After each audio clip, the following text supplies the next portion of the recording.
Zona de conforto. Quando vejo essa palavra, me vem um sentimento.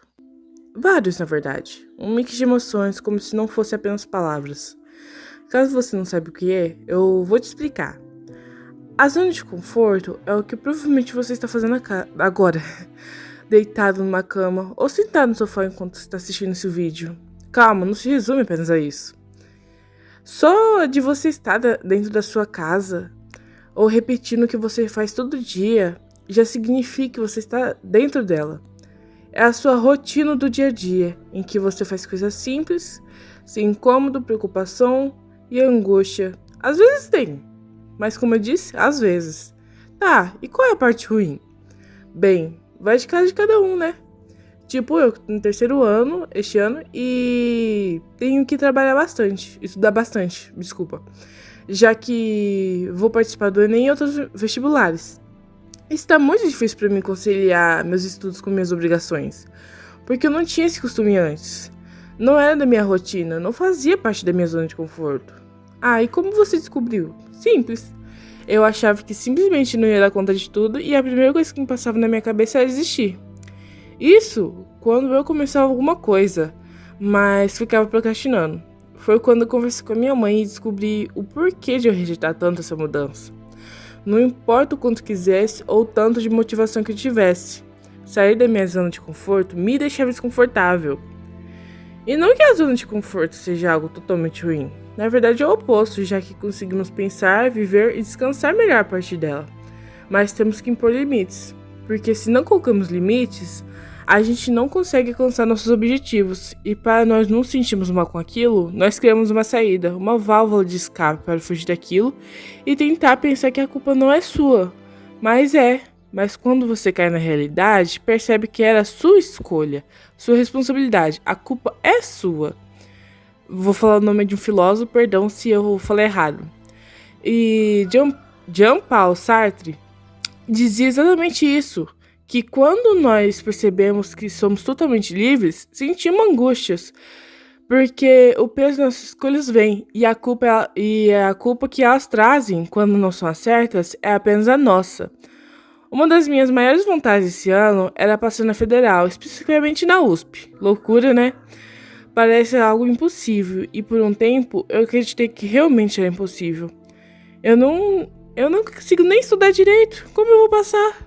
Essa era a frase que se repetia na minha cabeça até um dia que eu abri o YouTube e assisti um vídeo que falava sobre a zona de conforto. O título era A Zona de Conforto é o Cemitério dos Teus Sonhos. E eu apenas cliquei no vídeo. Por que não? Durante o vídeo, o youtuber Pedro Cook me prendeu com a seguinte frase: Queime os navios.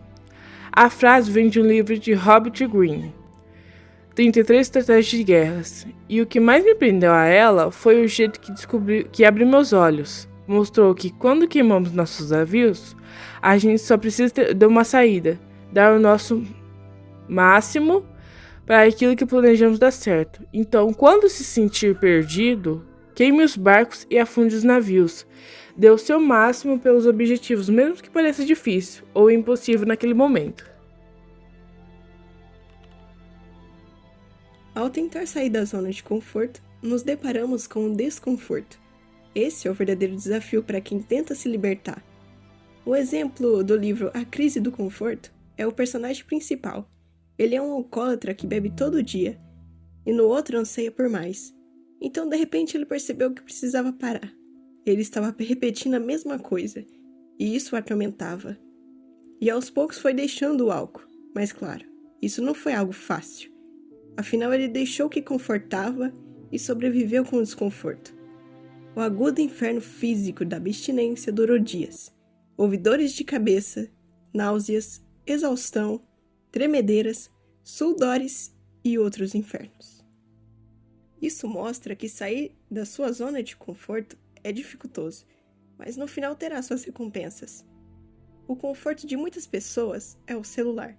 Ele nos traz estímulos muito mais rápidos do que qualquer coisa que façamos. Sem ele, enfrentamos o tédio que para muitos é visto como algo ruim. Até você que me assiste. Pesquisas mostram que o exagero de telas deixa as pessoas cada vez mais implicantes, impacientes, distraídas e exigentes.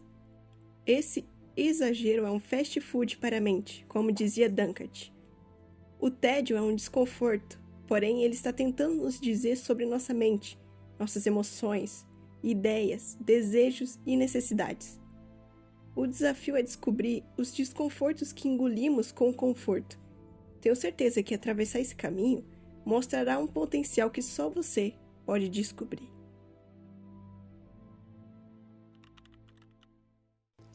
Quase toda mudança importante vem acompanhada de medo. Eu sinto isso porque, quando penso em mudar alguma coisa na minha vida, não tenho medo apenas de errar. Tenho medo de perder o que já conheço, de me decepcionar e de descobrir que as coisas não eram como eu imaginava. Como dizia Albert Camus, a vida não vem com o sentido pronto. Somos nós que damos sentidos a ela, por meio das nossas escolhas. E isso é difícil, porque significa que, no fim das contas, somos responsáveis pelo caminho que seguimos. Às vezes, eu penso em alguém que sonha em ter um ótimo emprego, ganhar bem ou conquistar algo grande no futuro. Mas essa pessoa continua adiando tudo, continua fazendo sempre as mesmas coisas e esperando que a vida mude sozinha.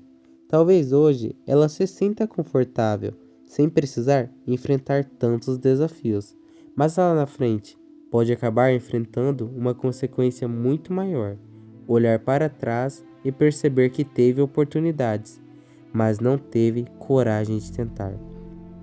Por outro lado, quem decide sair da própria zona de conforto também encontra dificuldades, erros e momentos de insegurança. Nem tudo dá certo de primeira. Nem toda tentativa vira sucesso, mas cada passo ensina alguma coisa. Cada experiência traz aprendizado e cada esforço aumenta as chances de chegar mais perto dos próprios objetivos. O que mais me faz refletir é que tanto agir quanto não agir tem consequências. Se eu tento, posso falhar, mas se eu não tento, posso nunca descobrir do que sou capaz. E, para mim, existe uma dor muito grande em imaginar uma vida cheia de sonhos que ficaram apenas na imaginação. No fim, acho que a questão não é escolher entre o medo ou a segurança. A questão é decidir qual consequência estou disposto a aceitar. Porque o medo de tentar pode passar, mas o arrependimento de nunca ter tentado pode acompanhar uma pessoa por muito tempo. Como também dizia Heráclito, nada é permanente, exceto a mudança. Essa ideia me faz perceber que tentar evitar as mudanças não impede que elas aconteçam. O tempo muda as pessoas, os sonhos, as oportunidades e até a forma como enxergamos a vida. A diferença é que algumas mudanças acontecem porque escolhemos agir, enquanto outras acontecem porque escolhemos permanecer no mesmo lugar. Hoje eu entendo que sair da zona de conforto não garante o sucesso, assim como permanecer nela não garante a segurança. As duas escolhas têm consequências. A diferença é que, quando eu escolho tentar, carrego comigo a possibilidade de crescer, mas quando escolho não tentar, corro o risco de carregar para sempre a dúvida de quem eu poderia ter sido.